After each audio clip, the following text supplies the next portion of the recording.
When the waiter opened the wine, he accidentally hit the chandelier, and the falling crystal happened to shatter the glass. The people who didn't realize the danger were still dancing on the glass. The rivets also began to come loose. Then a little boy tossed a coin downstairs, but the wind blew it into the ventilation duct. The coin got stuck on the fan. Because of the strong pressure from the fan, it shot the coin back out, perfectly striking the gas pipe next to it. The leaking gas traveled along the ventilation duct and drifted into the hall. Suddenly, an accident happened. Dozens of people fell from 10,000 meters up.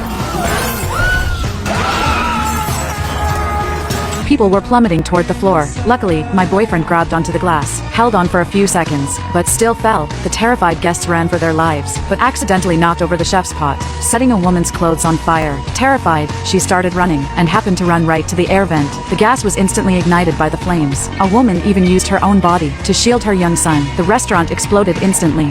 Everyone down the stairs! Everyone ran toward the stairs, but the wall suddenly collapsed. Everyone except the little boy fell. The rest could only take the elevator, but the fleeing people didn't notice. The elevator had a weight limit, and they kept squeezing in. I had just reached the door when an old man shoved me aside, but the moment he stepped inside, the accident happened. I was terrified, and could only look for a safe spot in the restaurant, but the ceiling suddenly broke. The restaurant tilted instantly. Because of gravity, everyone fell onto the sightseeing glass. Luckily, I noticed in time, and ran to the platform that hadn't collapsed yet.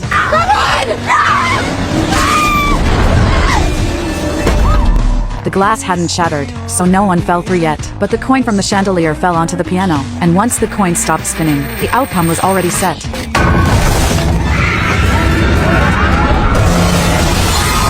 The little boy who escaped had just reached the first floor exit, but suddenly,